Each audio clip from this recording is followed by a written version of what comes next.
Mesdames et messieurs, bonsoir. La fermeture du consulat du Canada à Buffalo au mois de juillet a eu des conséquences fâcheuses pour près de 10 000 immigrants.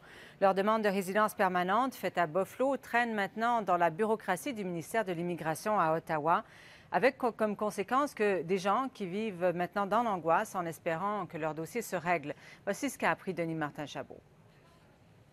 Quand vous êtes honnête, vous faites des choses par les voies normales, ça bloque toujours, quoi. Fabrice Mbialeux est arrivé du Cameroun il y a 6 ans pour ses études avec la ferme intention de s'établir ici.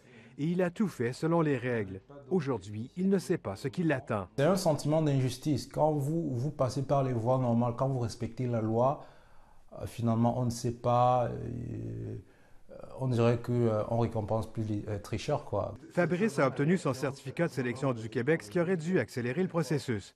Comme il était déjà au Canada, il a dû faire sa demande de résident auprès du consulat canadien le plus proche, celui de Buffalo.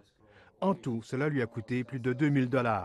C'était il y a 19 mois. Depuis, le consulat a fermé ses portes en juillet en raison de compression budgétaire.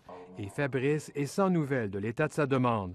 Et pour comble, son permis de travail temporaire est échu. Je vis sur ma carte crédit et il faudra les rembourser, quoi. L'avocate Nadia Barou, qui représente une centaine de demandeurs qui sont passés par le consulat de Buffalo, dénonce les délais et le silence de Citoyenneté et Immigration Canada. Moi, quand j'ai immigré, je me suis sentie la bienvenue au Canada.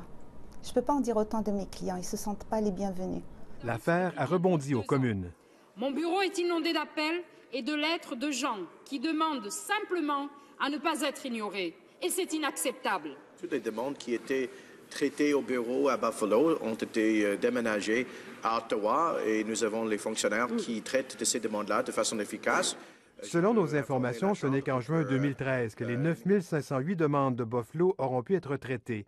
Un nouveau délai de 7 mois. Et ce sera peut-être trop tard pour Fabrice, qui a pu prolonger son séjour au Canada d'1 an grâce à un permis de visiteur qui vient à échéance en février. Denis Martin-Chabot, Radio-Canada, Montréal.